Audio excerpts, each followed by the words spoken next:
The air on Haven's Edge wasn't just stale, it was hostile.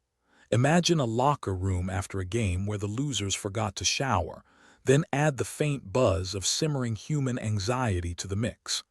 Commander Jax Voss leaned against the bulkhead, watching a scuffle break out in the crowd of refugees. He'd seen more organized riots at a toddler's birthday party. "Place is a zoo today," muttered Lieutenant Gable, his second-in-command and a guy who looked like he'd been chiseled out of a block of apathy. "More like a circus, but without the fun," Jax replied, rubbing his temples. "Or the peanuts." The corridor was packed with refugees, all looking like they'd been through a sausage grinder. Most had probably seen their homes vaporized into cosmic dust. But hey, at least their suffering was good for business. Haven's Edge was supposed to be, well, an edge, a haven. But between the overpopulation and the fact that the peacekeepers were about as effective as a chocolate teapot, it was more like the universe's most depressing pit stop. Jax and his crew had the unenviable job of trying to maintain order, which was akin to herding cats with a particularly strong death wish. A new shipment of supplies had just docked, and the tension in the air was thicker than the porridge in the mess hall. "Hey, boss," called out a scrappy engineer named Trill. She had a wrench in one hand and a smirk in the other. "Found something interesting in Cargo Bay 3. Is it a winning lottery ticket?" Jax asked, hoping for a miracle. She grinned, her teeth a flash of white in her grease-streaked face. "Only if you're into high-risk, high-reward investments in alien arms." Jax's eyebrows shot up. "Alien weapons, here." Trill shrugged like she'd found a lost sock rather than a potential interstellar incident. "Yep. And not the kind you pick up at Space Mart." Gable cursed under his breath, a rare show of emotion. "Could be an inside job, someone smuggling them in with the refugees. Or just another Tuesday," Jax replied dryly. "Let's take a look." Navigating the cramped corridors reminded Jax of his academy days, except instead of avoiding bullies, he was sidestepping hysterical civilians. They reached Cargo Bay 3, where the air was tinged with the metallic tang of something they didn't want to name. Inside, crates were stacked haphazardly, as if arranged by a particularly disorganized god. Trill led them to the back, where a row of crates was hidden behind a tarp. She pulled it back with a flourish, revealing sleek metallic shapes that glinted ominously in the dim light. "It's not exactly a peace bouquet," Gable muttered, eyeing the alien tech with suspicion. "More like a ticking time bomb," Trill added helpfully. "Literally, if you see that red button over there." Jax felt a headache coming on, the kind that wouldn't be cured by aspirin or a stiff drink. "We need to get these secured. First, we find out who the hell brought them here." "And then?" Gable asked, his voice carrying a hint of anticipation. "Then we make sure they wish they'd picked a less interesting career," Jax replied, his voice a low growl. As they exited the bay, a group of refugees were gathering, whispering amongst themselves. Jax caught snippets of conversation, words like revolution and overthrow, the kind that made a commander's day much more complicated. "Looks like we're popular," Gable said, his sardonic tone doing nothing to ease Jax's growing tension. "Just what I always wanted," Jax replied, rolling his eyes. "A fan club of stick-shaking revolutionaries." Back on the command deck, Jax sat heavily in his chair, his worn leather jacket creaking in protest. The crew was bustling about, trying to keep the station from falling apart at the seams. It wasn't going well. "Captain," said a voice from the comms, "we've got reports of another disturbance over in Sector Delta. Probably just another group fight over who gets the last of the space rations," Jax said, not bothering to hide his disdain for the chaos his life had become.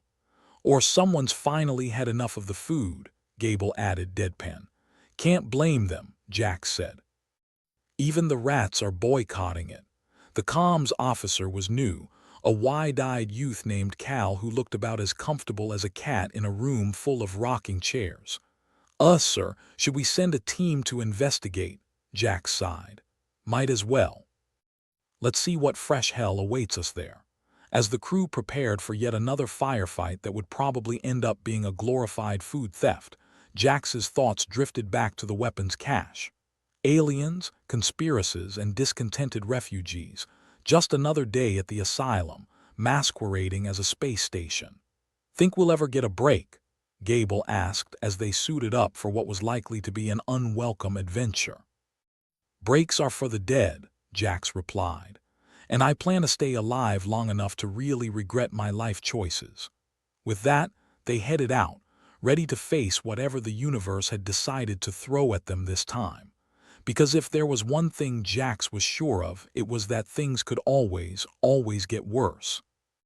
In the dimly lit bowels of Haven's Edge, where the concept of pleasant aromas had gone to die, Commander Jax Voss found himself contemplating two very pertinent things: the likelihood of impending mutiny and whether a strategic retreat to the nearest bar was in the cards.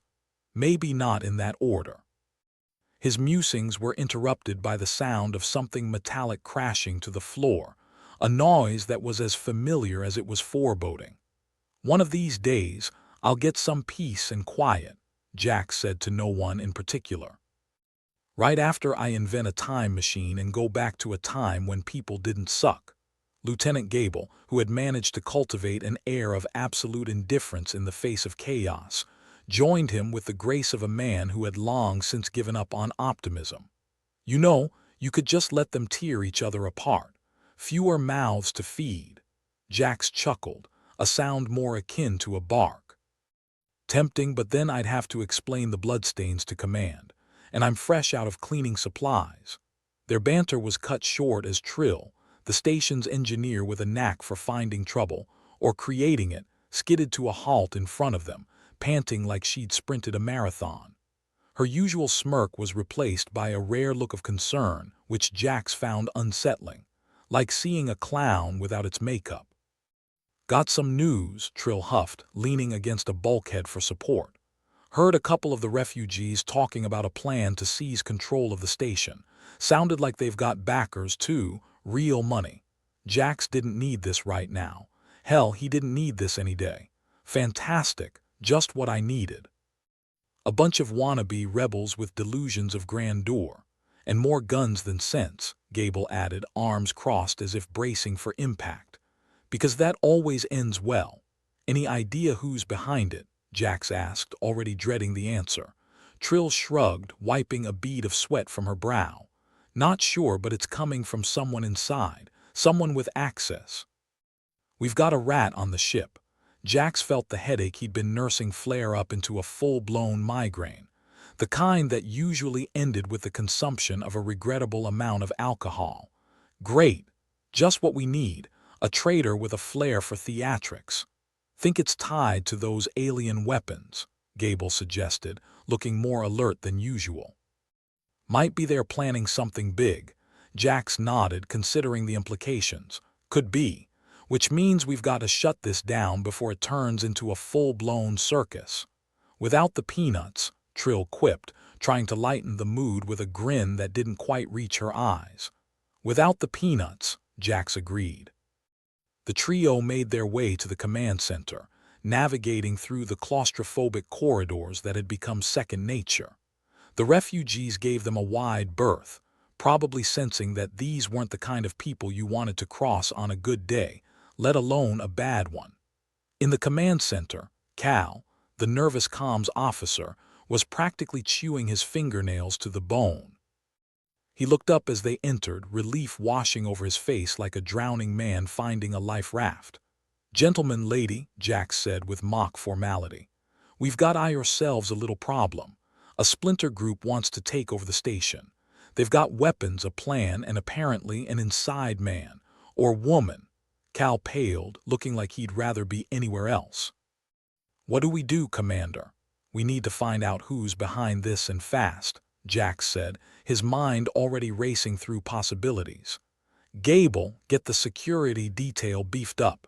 Trill, see what you can do about those comms. Find out who's been talking to whom. Let's see if we can catch ourselves a rat." "On it, boss," Trill replied, already moving to her workstation with a kind of enthusiasm that was both reassuring and terrifying. "And what do you want me to do?" Cal asked, trying to sound more confident than he felt. "Stay calm and keep your ears open," Jax said, patting him on the shoulder. "And if you hear any more mutterings of revolution, let me know before it turns into a full-blown opera." As the crew dispersed to their respective tasks, Jax stared out the viewport into the endless void of space.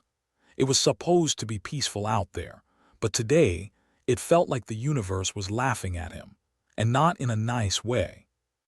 Hours later, Jax found himself pacing the cramped confines of his quarters, the walls closing in with the kind of oppressive intimacy that made you long for open skies and a stiff breeze.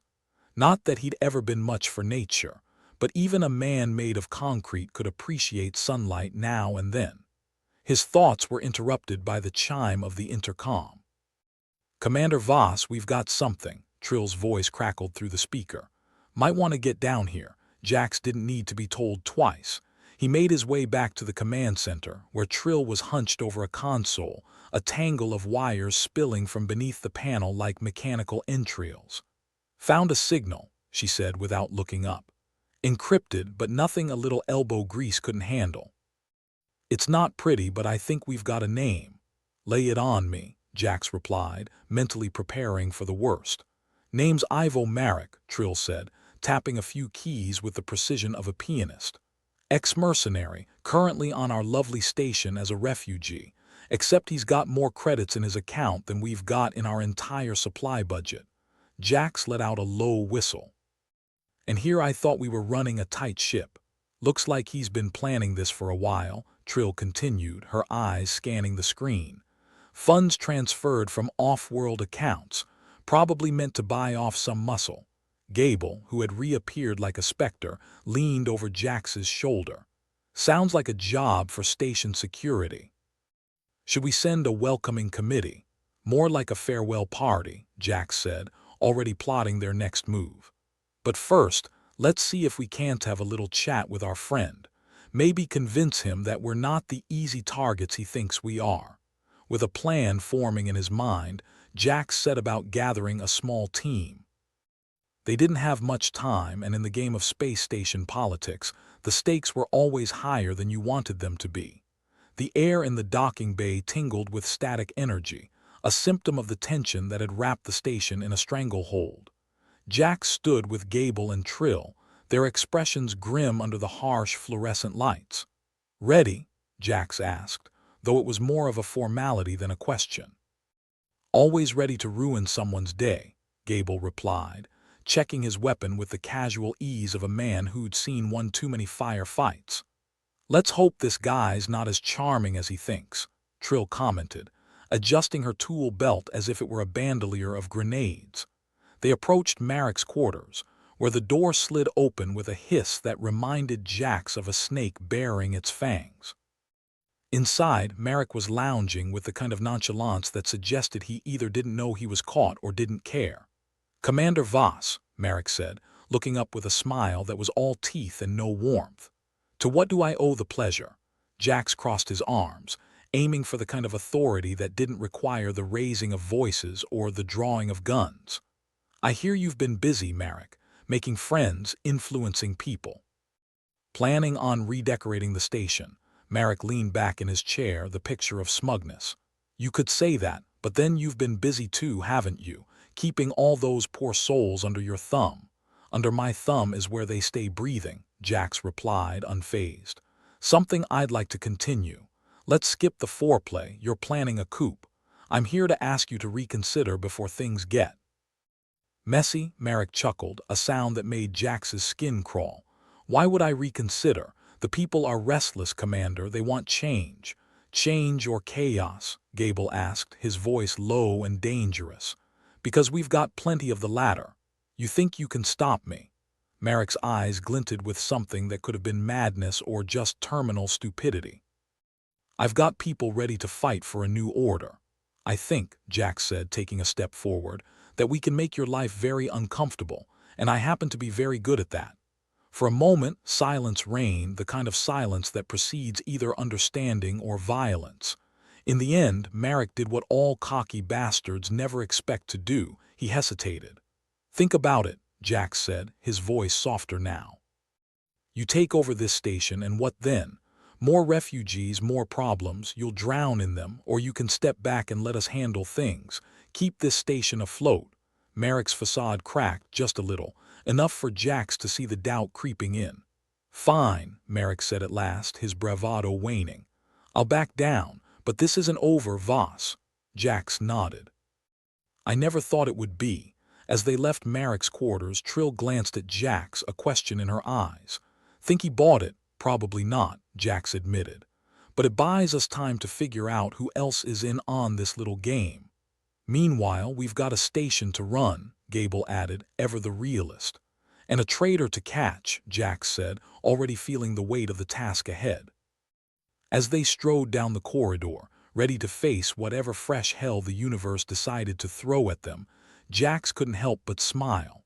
After all, it was just another day at Haven's Edge. Just another day in paradise. The calm was the kind that often came before a storm, not the sort you wanted to sip a cocktail under. As Jax sat behind the battered command console, he could almost hear the universe snickering at him. Somewhere out there, a cosmic deity was having a hearty laugh at his expense. "Voss," Gable said, his voice a low rumble over the intercom, "we've got a situation in Cargo Bay 3. You might want to see this." Because things were going so well up until now, Jax thought, rolling his eyes as he left the relative safety of the command center. The corridors seemed narrower than usual, probably because his mood was too big to fit through them. He passed a group of refugees huddled together, their whispers like dry leaves in the wind, only to find Trill already at the scene, fingers tapping away at her datapad like a concert pianist on a caffeine binge. "What's so interesting?" Jax asked, the sarcasm dripping from his voice like oil from a rusted pipe. "The Splinter Group," Trill said without looking up. "They've got alien tech." "I'm talking next-gen stuff, Commander. Enough firepower to turn this station into a drifting metal graveyard," Jax groaned inwardly. Of course, because life wasn't complicated enough. Trill's screen flickered as she pointed to a diagram, all lines and dots like a child's scribble.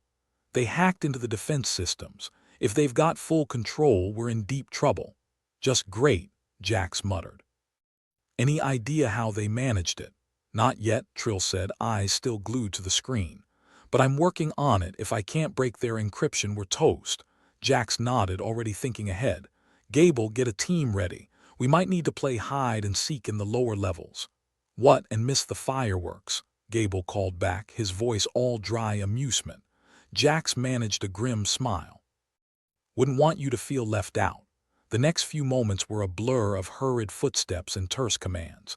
Jax's mind raced through 100 scenarios, none of them pretty. When had survival become such a complex equation?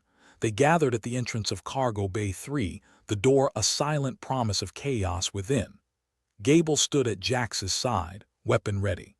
He flashed a grin that was more wolf than man. "Let's hope they're not expecting a welcoming party," Jax exhaled, steadying himself. "If they are, we'll make sure it's a party they won't forget." With a crackle of static, the door slid open, revealing a scene straight out of a nightmare. The bay was filled with crates and shadows, the oppressive smell of burnt circuits hanging in the air like a bad joke. A group of armed figures, clad in mismatched armor, turned to face them. At the center stood Marek, his features cut from the same stone of arrogance as before. "Commander Voss," Marek said, spreading his arms wide as if welcoming a friend. "So nice of you to join us."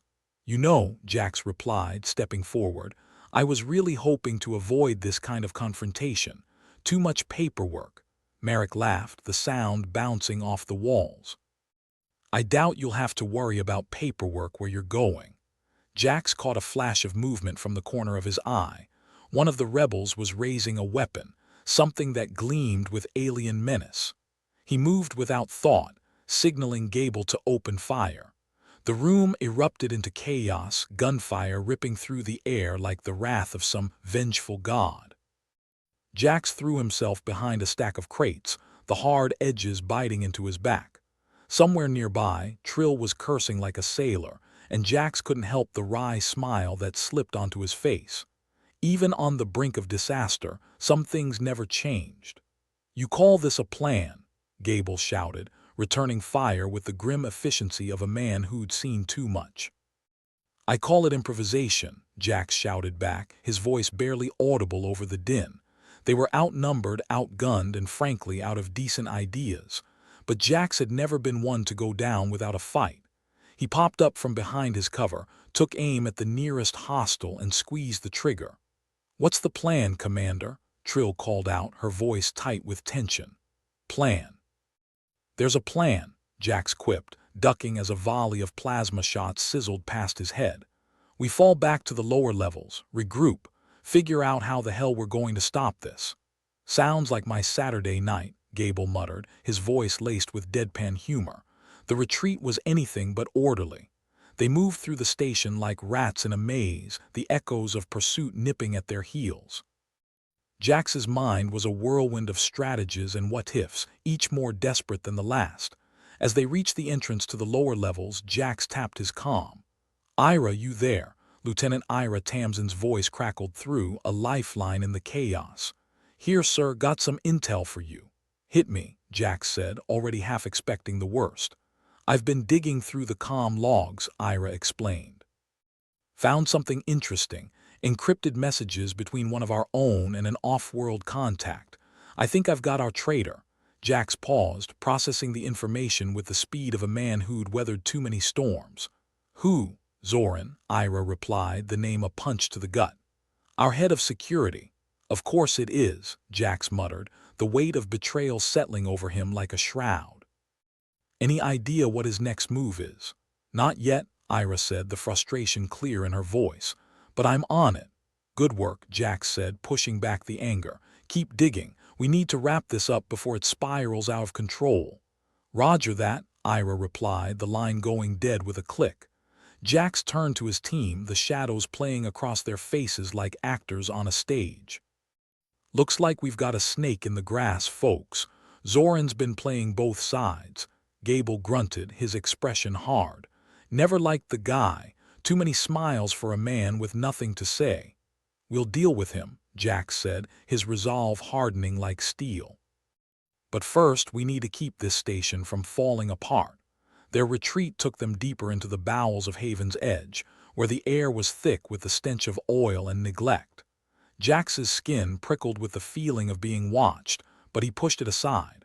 They had to regroup, come up with a plan that didn't involve being blown to bits. In the dim light of the maintenance bay, Jax forced himself to slow down to think. "Okay, folks, we need options. We could try to take back the command center," Trill suggested, wiping her brow with the back of a greasy hand. "Or we could rig the power core to blow and take the bastards with us," Gable added, a grim smile twisting his lips. "Both solid plans," Jax said dryly. "But I'd like to avoid becoming space debris if possible." Trill nodded, her eyes flicking to the tangled mess of wires and screens around them. "We could reroute power from the lower levels, overload their systems. Might give us an edge." Jax considered this, the idea ticking over in his mind like a faulty engine. "It's risky." "Everything's risky," Gable pointed out, folding his arms over his chest. "But I'd rather go down swinging than wait for them to pick us off." "All right," Jax agreed, feeling the weight of leadership settle over him once more. "Let's get to work. Trill, see what you can do with the power grid. Gable, keep an eye out for company." As they set to their tasks, Jax couldn't help but marvel at the absurdity of it all. They were a ragtag group, held together by stubbornness and a refusal to give up. If nothing else, they'd go down with a fight, and possibly a few well-aimed insults. Time stretched and contracted in the dimness, each second marked by the thrum of the station's ancient systems. Jax kept his eyes on the entrance, waiting for the inevitable confrontation. In his mind, he ran through possible scenarios, each more desperate than the last. As Trill worked her magic on the power grid, Jax felt a flicker of hope, a dangerous emotion, but one he'd welcome if it meant they'd make it out alive. "How's it looking, Trill?" She glanced up, her expression a mixture of determination and grim resolve.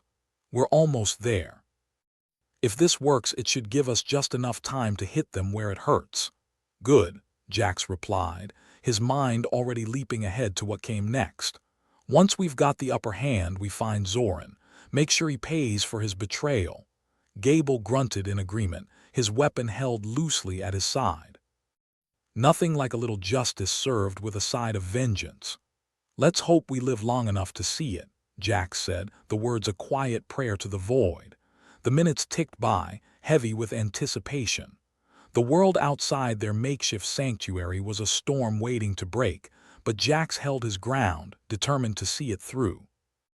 When Trill finally gave the signal, the air crackled with energy, a promise of salvation or destruction. "We're ready, Commander."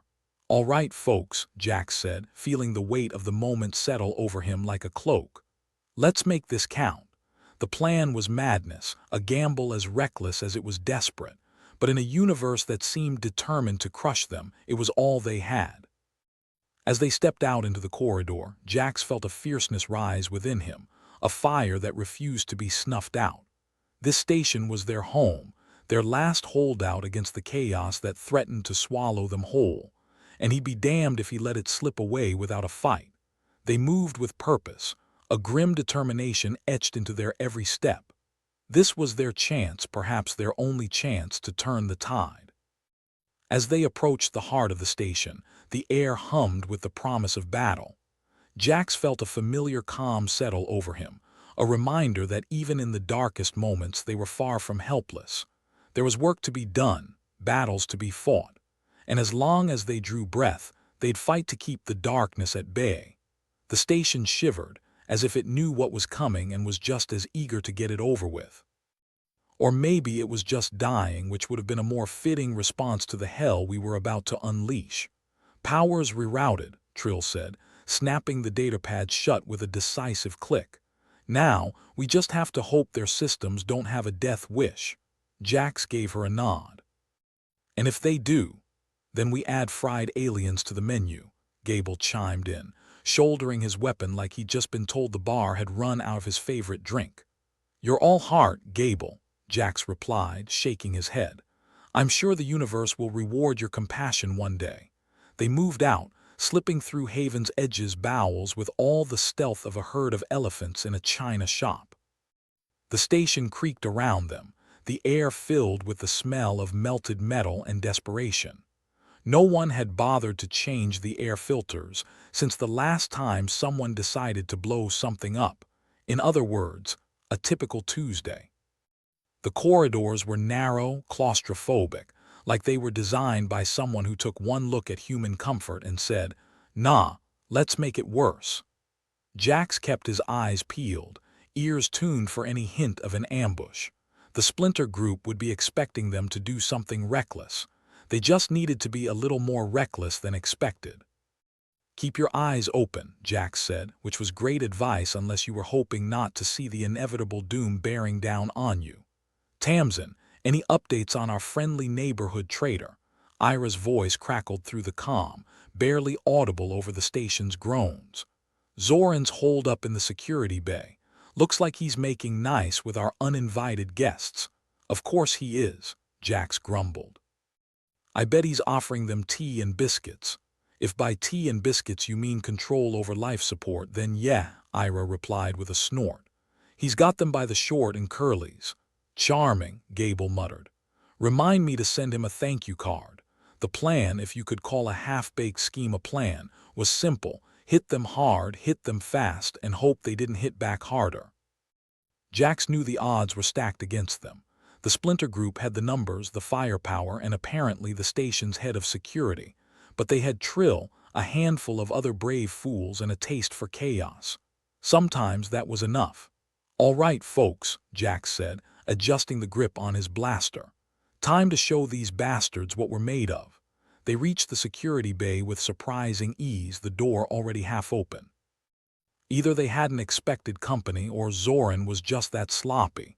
Jax was betting on the latter. "Trill, can you get us in?" he asked, gesturing to the keypad. She stepped forward, fingers dancing over the controls with the kind of finesse that made you forget she used to hack ATM for fun. "Give me a sec," she murmured, and within moments the door slid open with a reluctant hiss. Ta-da! Inside, Zoran was hunched over a console, flanked by two mercenaries who looked like they'd been hired straight out of How to Be a Generic Thug catalog. They turned as one, surprise flickering across their faces. Surprise soon replaced by recognition, and then, unfortunately for them, panic. "Evening, gentlemen," Jax called out, stepping into the room with more swagger than was strictly necessary. "Hope we're not interrupting anything important." Zoran's face twisted into a snarl as if he'd just been told the last donut had been eaten. "You shouldn't be here, Voss." "And yet here we are," Jax replied, flashing a grin that was all teeth. "Funny how the universe works, huh? So, what's the plan, Zoran?" "Sell us all out and retire on a nice beach planet." "You're outnumbered," Zoran said, though there was a slight tremor in his voice that Jax found rather satisfying. "Stand down and I might let you live." Gable barked a laugh, stepping up beside Jax. "That's cute. Almost makes me want to give up and let you shoot me." "Almost? Back off," one of the mercenaries growled, raising his weapon in what was surely a gesture of goodwill. Jax moved without thinking, a well-placed shot sending the merc into a not-so-graceful dance with gravity. The room exploded into chaos, gunfire ringing out in a symphony of violence. Trill took cover behind a console, fingers already flying over her datapad. "Jax, I can lock down the bay doors, keep reinforcements out." "Make it happen," Jax replied, ducking under a table as plasma bolts turned his previous hiding spot into a smoking ruin. Gable returned fire, his expression one of casual irritation. "Anyone else getting tired of this song and dance?" "Shut it, Gable," Jax snapped, peering around a corner to assess the damage. Zoran was still up, and the remaining mercenary looked like he was reconsidering his life choices. "You're not going to win," Zoran said, though his bravado was starting to sound more like a plea. "Maybe not," Jax admitted, pausing long enough to reload. "But we'll make damn sure you don't either." Trill's voice crackled through the chaos. "Doors are sealed. We've got a few moments before they figure out I've messed with the system." "Good," Jax said, leveling his blaster at Zoran. "Why don't we have a little chat then?" Zoran sneered, though the effect was somewhat ruined by the bead of sweat trickling down his temple. "There's nothing to talk about." "See, I disagree," Jax replied, glancing at Gable. "How about you, Gable?" Gable shrugged, his weapon never wavering from its target. "I'm a sucker for a good villain monologue." This was the part Jax hated. The part where he had to pretend like there was hope, like peace wasn't something that had been stomped into the dirt and left to rot. But if they wanted to stand a chance, they needed information. And Zoran was their best shot at getting it. "Here's how this is going to work," Jax said, his voice as level as he could manage. "You're going to tell us how to stop this madness, and maybe, just maybe, we'll lock you up instead of tossing you out an airlock." Zoran bared his teeth in a mockery of a smile. "What's stopping me from just lying to you?" "Nothing," Jax admitted with a shrug. "But then we'd have to get creative. And trust me, our creativity knows no bounds." The mercenary shifted uneasily, eyes darting between Zoran and the exit. Jax saw the moment doubt crept in, the subtle crack in their alliances. It was a chance, slim though it was. "You're barking up the wrong tree, Voss," Zoran said, trying to regain some semblance of control. "This station is done for. We're just making sure we're not on it when it goes." "Yeah. And how do you plan to do that with the station's life support systems failing?" Jax shot back, watching the color drain from Zoran's face. "That's right.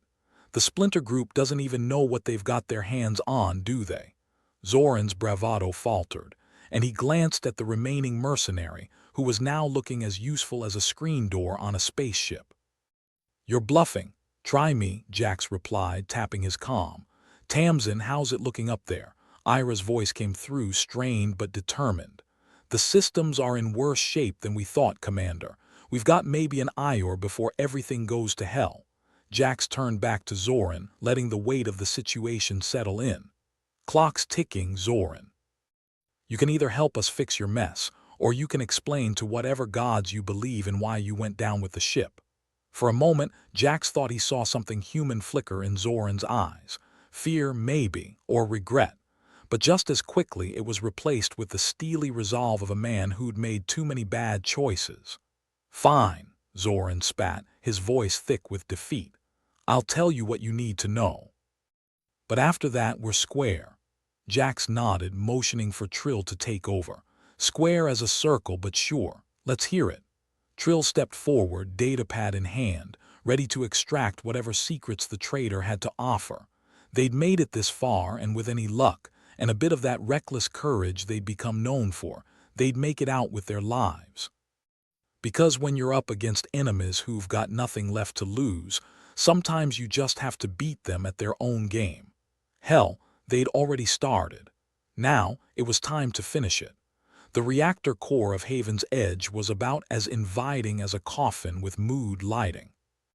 It was the kind of place that made you question your life choices, like that time you tried to save money by buying discount space food and ended up with something that tasted like recycled boot leather.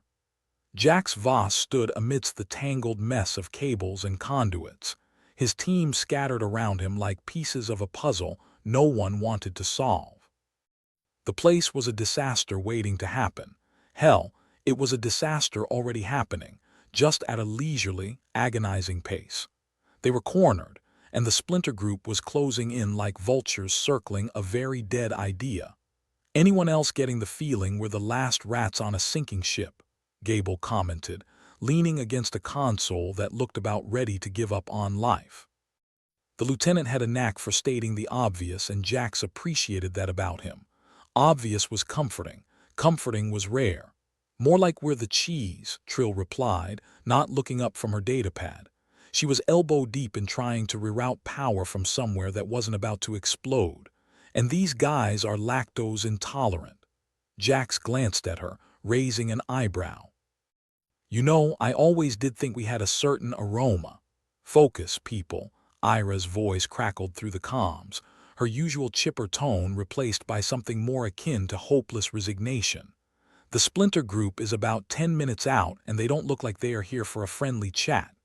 "Guess they ran out of biscuits," Jax said, trying to muster up some semblance of humor.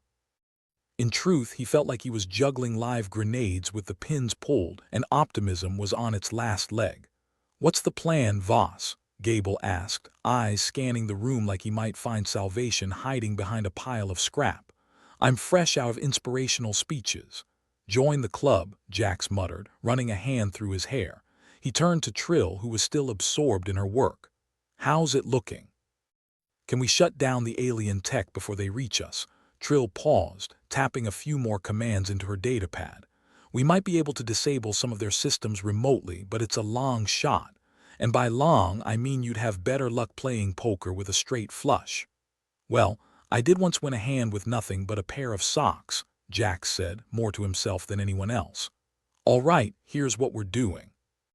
Tamsin, you focus on disabling whatever you can. Gable, you're with me. We'll set up defenses and see if we can't give them a surprise they won't live to remember." "Fantastic," Gable replied dryly. "I was getting bored anyway."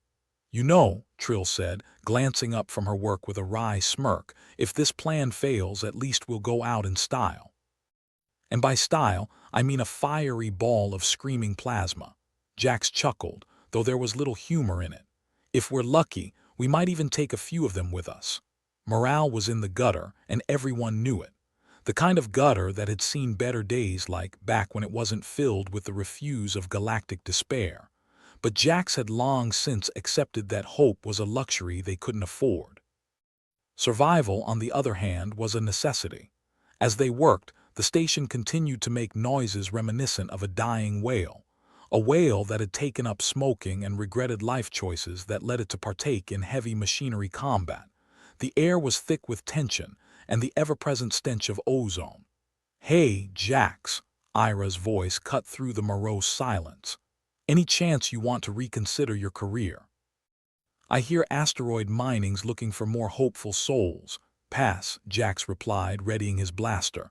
"I'm allergic to rocks," Gable snorted. Asteroids, Gable, they're called asteroids. Whatever, Jax said with a wave of his hand. Still allergic. Focus, people, Ira reminded them, her tone strained. The situation topside isn't pretty. We need to wrap this up before we all become a cautionary tale. Yes, about that, Trill interjected, her fingers flying over the datapad. I've got a plan. It involves overloading the system and causing let's call it a controlled meltdown. With any luck, it'll fry their tech and buy us some time. Jax considered this for a moment. And by controlled meltdown, you mean what exactly? Trill grinned. I mean we turn their fancy alien toys into overpriced paperweights. Sounds about as controlled as my last 3 relationships, Gable remarked. But what the hell, I'm in. Jax nodded, feeling a flicker of something that might have been hope if hope hadn't been exposed to cosmic radiation and left to mutate. All right, let's do it. Tamsin, run the sequence. Gable, cover her. Already on it, Trill said, her concentration so intense it might have been comedic under different circumstances. As she worked, the room filled with the soft, ominous hum of the station's systems being pushed to their limits. Jax and Gable positioned themselves near the entrance, weapons ready, listening for the telltale sounds of approaching doom. It didn't take long. A few minutes later, the distant clatter of boots on metal echoed through the corridors, like someone had decided to start a percussion band in the middle of a life-threatening crisis. Jax exchanged a glance with Gable, who offered a reassuring nod that said, "We're about to die, but at least we're doing it together." "Here they come," Ira's voice reported, almost drowned out by the rumble of approaching chaos. "Everyone ready?" Jax asked, though he already knew the answer. They were as ready as they could be, which was to say not at all. But sometimes the illusion of readiness was all you had. The first wave of Splinter Group mercenaries rounded the corner, weapons raised, faces hidden behind helmets that made them look like angry insects. Angry, well-armed insects with a vendetta against anything that wasn't them. Jax opened fire, the blaster's hum merging with the noise of impending confrontation. Gable followed suit, his shots precise and deadly, though his expression suggested he was more annoyed than anything else. "This is almost too easy," Gable remarked, ducking behind cover as return fire peppered the walls. "Are we sure these guys are the problem? Maybe we got lucky," Jax replied, though he didn't believe it for a second. Luck was a fickle mistress who'd left him for greener pastures long ago. Trill's voice broke through their banter, tense but focused. Overload sequence initiated. "Brace yourselves, it's about to get loud." Jax barely had time to process her warning before the reactor core erupted into a cacophony of alarms and flashing lights, the room vibrating with the force of a barely contained explosion. "That's our cue," Gable said, his tone suggesting he might almost be enjoying himself.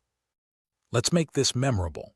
Together, they surged forward, meeting the enemy with a ferocity that belied their own doubts and fears.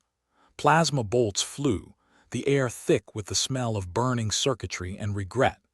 Jax felt the familiar rush of adrenaline, that peculiar blend of exhilaration and terror that came with knowing you were dancing on the edge of oblivion. It was a feeling he never really got used to, but one he couldn't help but crave.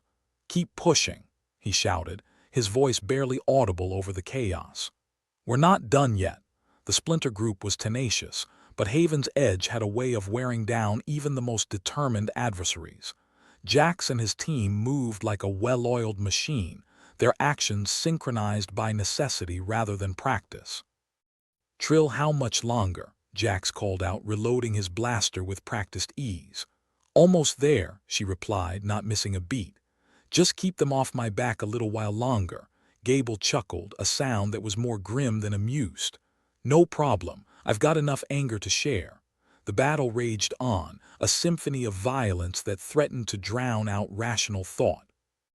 Jax fought on autopilot, instincts guiding him as he navigated the chaos. For a moment, it was almost beautiful in that way that only something utterly destructive can be. And then, with a final, triumphant beep, Trill's plan came to fruition. The room shuddered, a wave of energy cascading through the station as the reactor core's systems overloaded. The lights flickered, and for a heartbeat, everything was silent. Then, with a sound like the universe itself letting out a relieved sigh, the alien tech shut down, its once menacing presence reduced to inert metal. "We did it," Trill breathed, disbelief coloring her voice. "We actually did it." Jax allowed himself a moment to savor the victory, to let the relief wash over him like a cool breeze on an arid planet. It was a small victory, but in the grand scheme of things, it meant everything. "Nice work, Tamsin," Jax said, allowing himself a rare, genuine smile. "Now, let's see about cleaning up the rest of this mess." The remaining mercenaries, deprived of their technological advantage, faltered. Some turned to flee, others surrendered, and a few fought on with a desperation born of having nothing left to lose. Gable stepped forward, holstering his weapon with a satisfied grunt. "Well, that was fun. What's next, Commander?" Jax surveyed the scene, the remnants of their battle strewn across the reactor core. It was a victory, but the kind that left you wondering if you'd really won at all. "Now," Jax said, his voice resolute, "we get the station back under control. And then we find Zoran and make sure he answers for the chaos he's caused." Trill nodded, a determined glint in her eyes. "And if he doesn't want to answer?" Jax's smile was sharp, a hint of the predator in his expression. "Then we make sure he doesn't have a choice." The battle was over, but the war was far from won. Haven's Edge was still a powder keg waiting to blow, and Jax knew their troubles were only just beginning. But as he looked around at his team, battered but unbroken, he felt a flicker of hope. It was a small, fragile thing, but it was enough to keep him moving forward. After all, they had each other. And as far as Jax Voss was concerned, that was the only advantage worth having in a universe that seemed hell-bent on tearing itself apart. "Let's move," he said, leading the way back into the chaos, where uncertainty and danger waited with open arms. "We've got a station to save." Jax Voss leaned against a wall, trying not to look like he was using it to keep himself upright. He surveyed the aftermath of their little party, where the guests had brought guns instead of booze. The floor was a mess of smoking debris and discarded weapons. It was the kind of scene that made you wonder if the universe had a sense of humor, and if so, why it was such a bastard. "Great job, team. We've turned a perfectly crappy situation into a slightly less crappy one," Jax announced, his voice dripping with sarcasm. "Give yourselves a pat on the back." Gable, crouched near a fallen mercenary, looked up with his usual expression of detached interest. "So, what's next? We open a can of air freshener or actually try to save this place?" "Why not both?" Jax replied, the corner of his mouth twitching into something resembling a grin. "Trill, what's the status on our improvised counterattack?" Trill tapped feverishly on her datapad, a look of intense concentration etched on her face. "It's improvising. The system's a bit temperamental, kinda like a cat that's decided you don't deserve to sit on your own couch."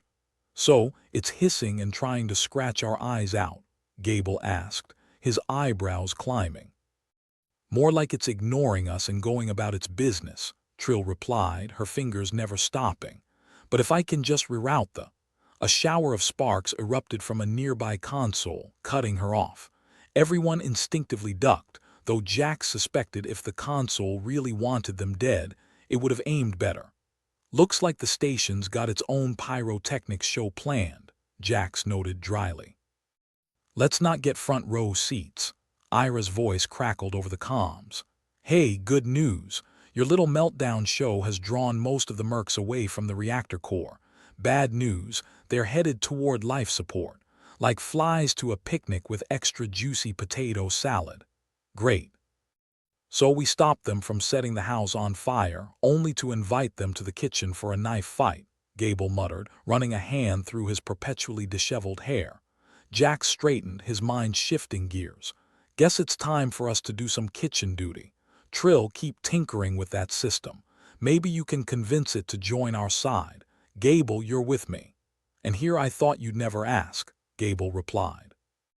He rose with a grace that suggested he might have been a dancer in another life, or a particularly unenthusiastic cat.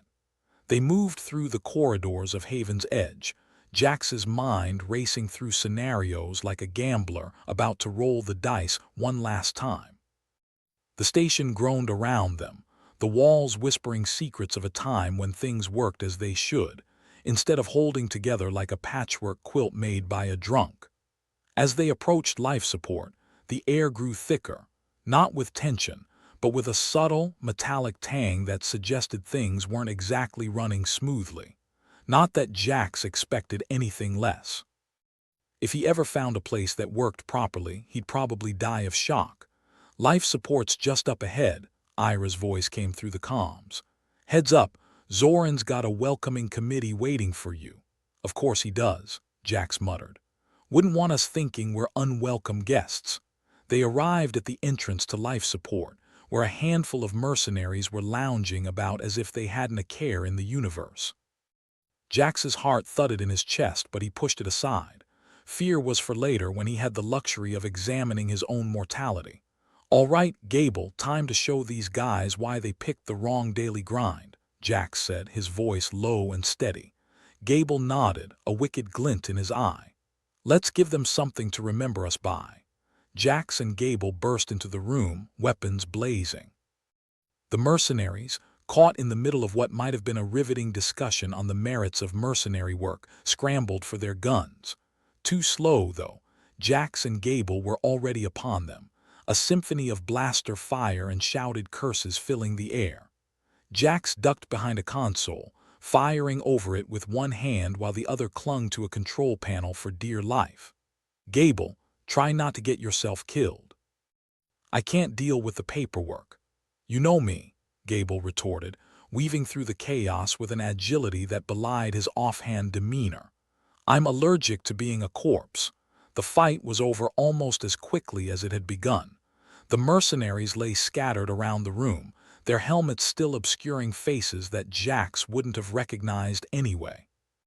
Just another group of nameless soldiers doing dirty work for a paycheck that probably wouldn't even clear. Nice work, Gable said, a bit too cheerfully for someone who just narrowly dodged death. I was almost starting to sweat. Speak for yourself, Jax replied, wiping his forehead with the back of his hand.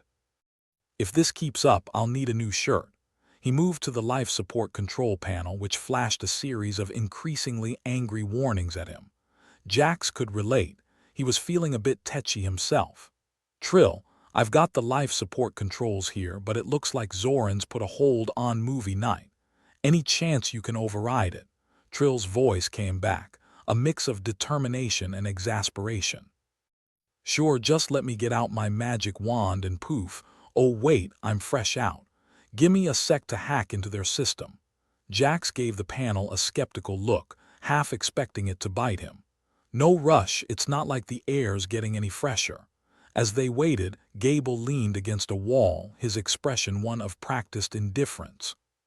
So reckon we'll collect overtime for this one. Sure, Jax said, mimicking Gable's nonchalance. Paid in the finest currency, survival. Trill's voice cut in, triumphant.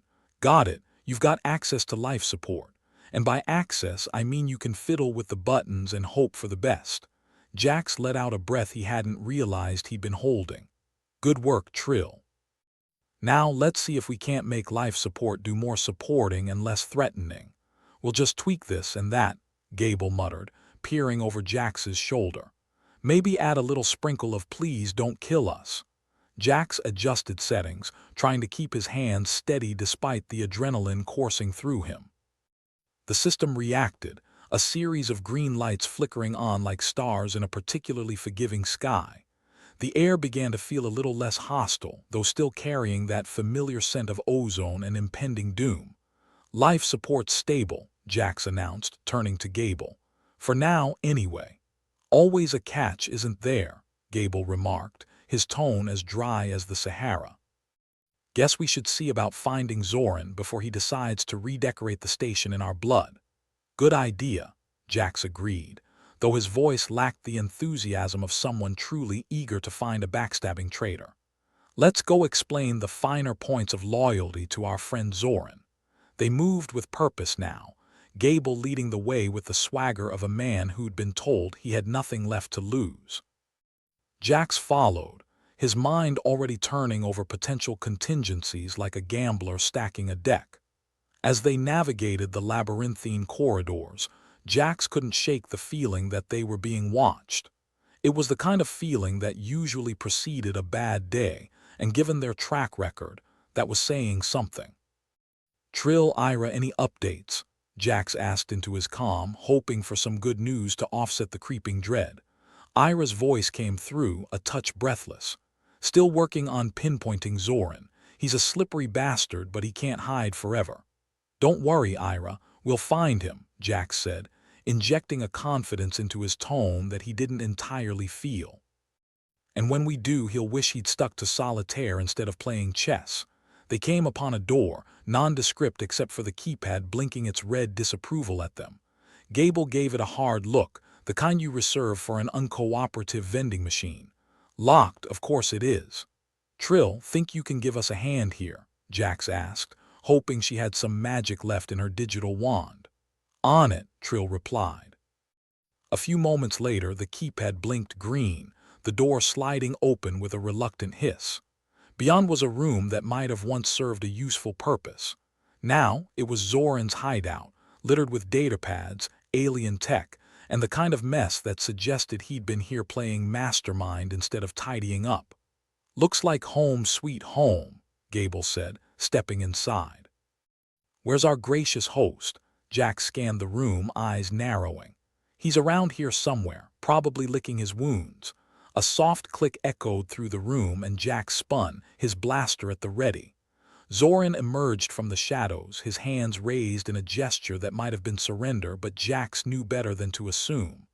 "Commander Voss," Zoran greeted, his voice smooth and unruffled. "I was wondering when you'd find me, and here I was hoping you'd be the one who got lost," Jax replied, keeping his weapon trained on the traitor. "You've caused a lot of trouble, Zoran. Care to explain why?" Zoran's smile was the kind that belonged on a snake oil salesman. "You wouldn't understand, Commander. Sometimes one has to break a few eggs to make an omelet." Jax's finger twitched on the trigger. "Funny, I don't recall us ordering an omelet."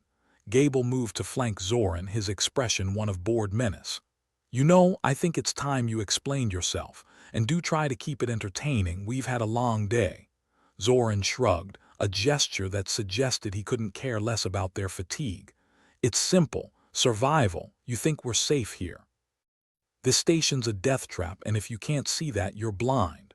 "So your solution was to blow it up?" Jax asked, incredulous. "You must be a hit at parties." "Desperate times, Commander," Zoran replied, his eyes glinting with something that might have been regret, or maybe gas. "The alien tech was our best shot at making it out alive." Jax shook his head. "You gambled with everyone's lives, Zoran." "And you lost." Zoran's expression hardened, his facade slipping. "And what about you, Voss, keeping everyone here pretending we can make it work? That's a kindness, is it?" "Difference is, I didn't decide to play God," Jax shot back. "Now you're gonna come with us and explain things to the powers that be. Maybe they'll be more forgiving." Zoran laughed, a sound devoid of humor. "Forgiveness? In this universe? You've got to be kidding me." Gable grabbed Zoran's arm, his grip firm but not unkind. "Let's go. Maybe they'll give you a nice cozy cell with a view." As they escorted Zoran from the room, Jax couldn't shake the feeling that they'd only managed to fix one leaking pipe in a sinking ship. Haven's Edge was still a mess that might be beyond saving. But for now, they'd earned a small victory, and in their line of work, small victories were all you could hope for. Besides, there was always tomorrow, and the universe was full of opportunities to ruin a perfectly good day. "Let's get back to the rest of the team," Jax said, leading the way. "We've got a station to save, even if it feels like we're just bailing out an ocean with a thimble." Gable nodded, a rare seriousness in his gaze. "Wouldn't have it any other way, Commander." As they moved through the station's battered corridors, Jax felt a flicker of hope. It was like finding a lone star in a stormy sky, small, distant, but there. And for Jax Voss, that was enough to keep fighting. Commander Jax Voss had faced his share of challenges on Haven's Edge, but this, trying to reprogram a jumble of alien tech with the smell of burnt wires hanging in the air like a bad memory, that was a new one. If he wanted to enjoy a hobby that involved poking at inscrutable objects, he'd have taken up knitting. "All right, team," Jax announced, rubbing his temples as if massaging them would somehow infuse his brain with the necessary knowledge to make sense of the alien circuitry. "As much as I'd love to leave this to someone who knows what they're doing, we've got ourselves a deadline. So, let's pretend like we're competent, yeah." Lieutenant Gable leaned over the makeshift console, appraising it like a critic at an amateur art show. "Competence? That's a big ask, boss. I think I left mine back in the cargo bay next to my will to live. Good thing I didn't ask you for subtlety," Jax replied, his voice dry as a Martian desert. "Trill, I assume you've got some magic up your sleeve." Trill shifted her focus from her buzzing datapad, her eyes sharp and filled with the kind of intensity usually reserved for bomb defusal or particularly tricky crossword puzzles. "Magic? Last I heard, I'm fresh out. But I've got something better, a plan. Just don't expect it to come with a money-back guarantee." "Plans without guarantees," Gable mused, leaning against the wall in that perpetually slouched way of his. "Guess we've got something in common after all." Ira's voice crackled over the comms, bringing in an edge of urgency. "I've managed to triangulate Zoran's little clubhouse. Looks like he's holed up near the reactor core. You know, just in case we weren't feeling dangerously irradiated enough today."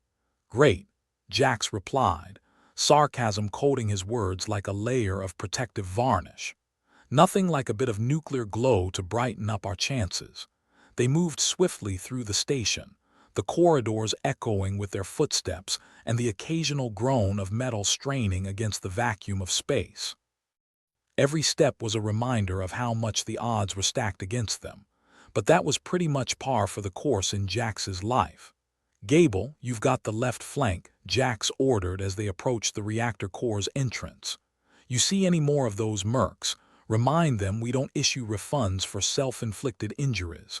Gable grinned, his blaster at the ready. "Consider it done." "I've always been great at customer service." They split up, Trill diving into a console like a kid into a ball pit, fingers dancing over the keys as lines of alien code scrolled across the screen.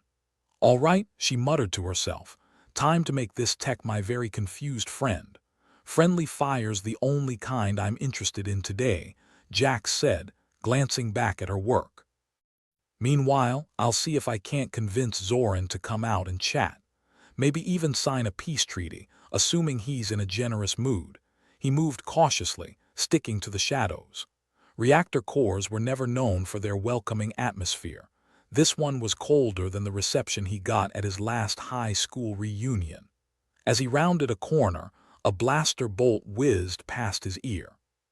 Considering the offer declined, then, Zoran's voice echoed down the corridor. "Commander Voss, you're a hard man to convince." "Shame, really. We could have been allies." Jax barked a laugh, taking cover behind a bulkhead. "I didn't sign up for a buddy comedy, Zoran. And turncoat isn't exactly my favorite role." "Pity," Zoran replied, the smugness radiating off him in palpable waves. "I thought you'd appreciate my initiative. After all, you're the one keeping us all in this tin can, pretending we're safe." Jax peered around the corner, weighing his options.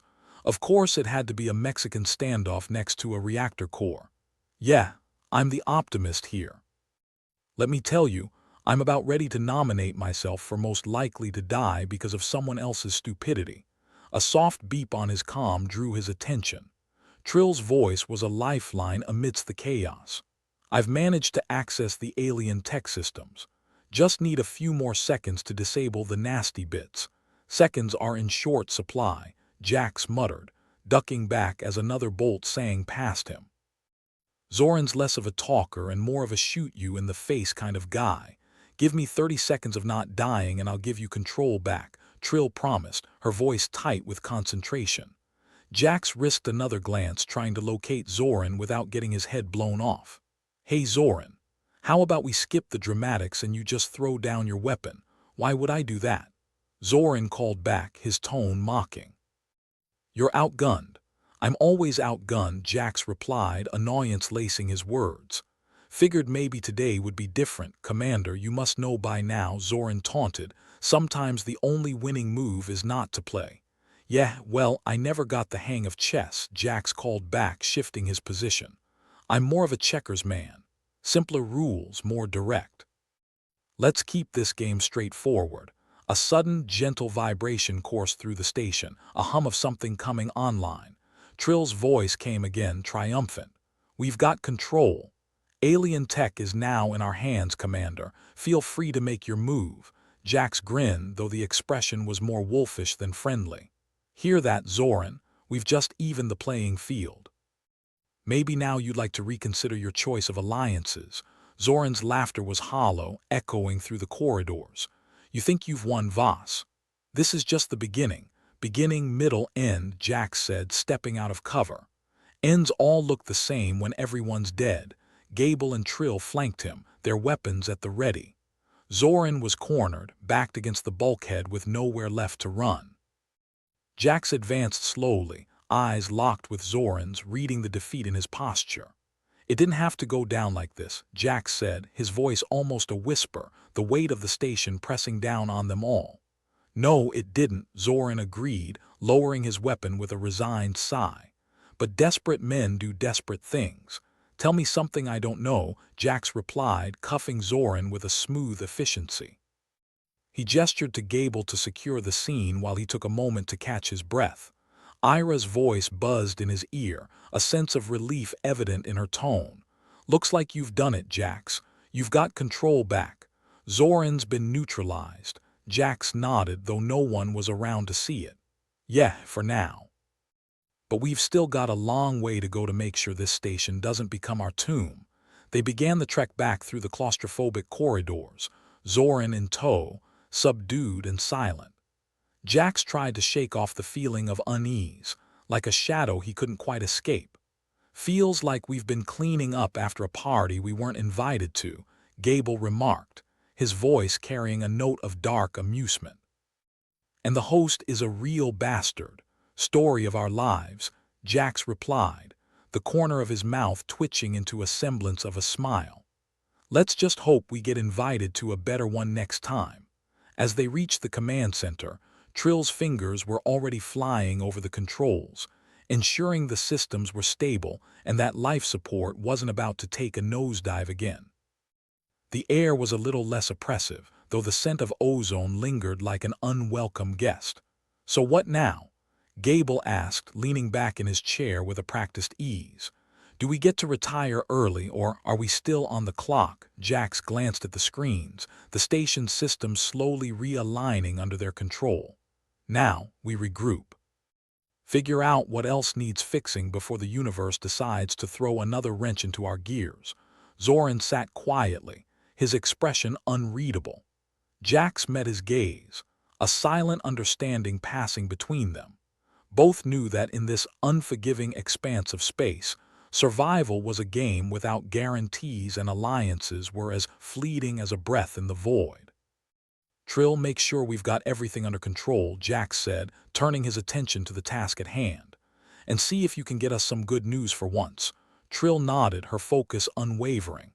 "Good news? I remember what that was like. I'll see what I can do. Ira, keep an eye on any other surprises," Jax added, knowing full well that surprises were the last thing they needed but anticipating them anyway. "Understood," Ira replied, her voice steady despite the chaos they just endured. Jax leaned back, allowing himself a moment of respite. The station was still theirs, at least for now. And while their victory was a small one, it was hard-earned and well-deserved. In this grim corner of the universe, sometimes that was all you could hope for. As he surveyed his team, a motley crew of survivors, fighters, and unlikely allies, he couldn't help but feel a flicker of pride. They'd faced the darkness and come out the other side, battered but not broken. There was work to be done, challenges to overcome, and none of it would be easy. But then again, nothing worth fighting for ever was. The aftermath wasn't as bad as the mess they'd just waded through, but it was close. Jax Voss surveyed Haven's Edge with a bemused scowl, like it was some unruly child he'd inherited against his will. The station, already a patchwork of creaks and malfunctioning technology, was now a smorgasbord of smoking debris and discarded weapons. It looked less like a place where people lived and more like the unfortunate result of a blindfolded architect's fever dream. "Well, Gable," Jax said, rubbing the back of his neck, "looks like we've got our work cut out for us." Again, Gable shrugged, leaning against a wall that groaned under his weight, a wall that probably hadn't been structurally sound since before Jax hit puberty. "At least there's consistency in the chaos.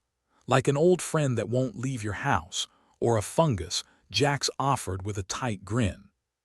Trill was already busy at the command center console, fingers dancing like a virtuoso now that the alien tech had decided to play nice. "We've got life support stable," she reported, her voice a mix of relief and lingering tension. "Breathable air for a while longer. You can thank me later, preferably with something that isn't a death mission." "I'll see what I can do," Jax replied, though he doubted the universe had any intention of cutting them a break. He turned to Ira, who was monitoring communications with the kind of focus you'd expect from someone trying to defuse a bomb with a toothpick. "Anything on our mysterious benefactors?" he asked. "There's chatter out there," Ira said, her eyes not leaving the screen. "Nothing concrete, but I'm hearing whispers about a bigger scheme." "Zoran might have been just a pawn, of course," Jax muttered. "Because it'd be too easy if we dealt with the actual mastermind for once." Gable chuckled, a dark humor to his tone. "Nothing says welcome to the neighborhood like getting shot at and finding out you've moved in next to a crime syndicate." "Touché," Jax conceded as he checked the weapon's energy levels. "Let's focus on not blowing up and maybe, just maybe, not getting killed in our sleep." Zoran, now quite literally part of the furniture, sat silently cuffed to a chair in the corner of the command center. Jax threw him a glance, trying to read what lay behind those eyes. "You got anything to add, Zoran?" Words of wisdom from the recently dethroned. Zoran smirked, though it was a sad, defeated thing. "You're playing in a bigger game than you know, Voss," he said with the kind of intensity that suggested he might actually believe his own nonsense. "This was never about me." "Yeah, well, unfortunately for you, right now it's entirely about you," Jax replied. "And you've got a pretty crap public relations team." The lights flickered, a reminder of just how tenuous their grip on the station's power systems was. Trill cursed under her breath, her fingers flying over her console. "Seriously. I'm one spark away from abandoning this tin can and becoming a professional hermit. Good luck finding a cave with Wi-Fi," Gable quipped, though his eyes were on the diagnostic readouts. As the team worked to stabilize the various systems, Jax couldn't help but reflect on how damn stubborn humanity was. No matter how many times the universe had its way with them, they always managed to crawl out of the wreckage, dust themselves off, and flip the bird to fate. It was almost inspirational, in the way that watching a rat climb out of a sewer pipe was impressive. "Looks like we're getting somewhere," Ira said, a note of cautious optimism in her voice. "Station systems are back to about 50%. Not perfect, but at least we won't be drifting into a star anytime soon." "High standards we're setting here," Jax replied, his voice dripping with sarcasm. "Next stop, not getting blown out an airlock." "Speaking of which," Trill added, "we still need a plan for dealing with the refugee situation. They're not exactly thrilled with the current accommodations." Jack sighed, running a hand through his hair. Refugees were another layer to this already complicated cake, with desperation and discontent spreading faster than a space plague. "Any chance we can convince them we're not the enemy?" he asked, already knowing the answer. "Lot of that depends on whether they see us as part of the solution or just another problem," Ira replied, shooting him a sidelong glance. "Historically speaking, we're usually the problem. Noted, Jack said dryly. Gable, thoughts on diplomacy? Pretty sure my last diplomatic effort involved a fist fight, Gable said, stretching his arms over his head. But I'll give it a shot. Maybe they'll prefer words to weapons. Unlikely, given recent events, Jack said. But hell, stranger things have happened. As they continued to work amidst the chaos, it became clear that the immediate threat had passed, but the road ahead was full of potholes. The station was theirs for now, but it was as stable as a papier-mâché dam. Still, the crew was nothing if not resourceful, and they'd managed thus far by outsmarting and outlasting everything the universe threw their way. All right, Jack said, breaking the silence. Let's focus on making this place livable. Get the systems up, make sure life support doesn't decide to take a vacation, and maybe see if we can find out more about our shady neighbors. Sounds like a dream, Gable muttered, though there was a hint of excitement in his voice. The kind that only someone who thrives on chaos would feel. With a collective sigh, the team settled into the familiar rhythm of crisis management. Each of them had their own strengths, and together they made a formidable if somewhat dysfunctional force. They'd seen the worst and come out on top, or at least not on the bottom. Maybe next time we'll get a breather, Trill said, her voice tinged with hope. Next time, Jax echoed, raising a brow. Optimism doesn't suit you, Trill, she smirked, a bit of that fire returning to her eyes. You're right. What was I thinking? Probably just tired from all this success, Gable threw in. As they continued their work, ensuring that Haven's Edge wouldn't collapse under the weight of its own inadequacies, Jax found himself thinking about the future. Not the distant utopian future where everyone got along and there were no wars, because that was a fairy tale, but the immediate future. The next crisis, the next threat, the next impossible challenge they'd have to face. Hey, Jax, Ira called out, breaking his reverie. I've tapped into a couple of the main communication channels. Seems like all quiet on the Western Front. For now, he replied. But we all know it won't last. True, Ira conceded. But I'll take a temporary lull over constant chaos. Jax nodded, appreciating the momentary peace, fleeting as it was. In space, nothing was ever certain. Peace was an illusion, safety a myth. Still, he'd take his illusions where he could find them, even if only to brace for the storm that was undoubtedly waiting just beyond the horizon. Zoran, you've got the spotlight, Jax said, turning back to their guest of dubious honor. Any parting words of advice? Maybe something we can actually use. Zoran chuckled, a dry, humorless sound. Stay paranoid, Voss, trust no one. Everyone's got an agenda, and being caught off guard is a quick way to get dead. Wise words from a man in cuffs, Jax said, gesturing for Gable to escort Zoran to the makeshift brig. Let's keep him on ice until we figure out what to do with him. As Gable led Zoran away, Trill sighed, pushing her hair back from her face. Feels like we're playing defense all the time. Defense is just another way to say we're still alive, Jax replied, clapping her on the shoulder. Let's finish this up and maybe figure out how to get some rest. The team continued their work, restoring as much of the station's functionality as they could manage with spit, duct tape, and sheer stubbornness. It wasn't perfect, but in their line of work, survival was its own reward. The corridors of Haven's Edge were still cramped and unwelcoming, but they were familiar. And familiarity, in this vast and uncaring universe, was something close to comfort. All right, folks, Jax announced, as the lights flickered back to a steady glow. Let's call it a night before the station decides to come up with a new way to kill us. We'll regroup in the morning and tackle whatever fresh hell awaits. Can't wait, Gable said, sarcasm heavy in his voice. Trill yawned, her exhaustion finally catching up with her. If anyone needs me, I'll be face first in a pillow somewhere. Ira shifted in her chair, scanning the systems one last time. I'll keep an eye on things, make sure nothing explodes while you're all dreaming of less disastrous lives. Appreciate it, Jax said, heading towards his quarters. Let's see if we can get through the night without any more fireworks. As the crew dispersed, each finding their way to some semblance of rest, Jax paused at the threshold of his quarters. The weight of leadership, of responsibility, sat heavily on his shoulders. But it was a burden he bore willingly, even if it often felt like it might crush him. "Commander Voss," Ira called after him, her voice softer now, free from the usual strain. "We'll get through this." "We always do." Jax nodded, offering her a small, grateful smile. "Damn right we will." With that, he stepped into his quarters, the door sliding shut behind him with a tired hiss. Tomorrow would bring its own challenges, its own battles. But for now, in the stillness of the moment, they had survived. And sometimes, in the vastness of space, that was victory enough.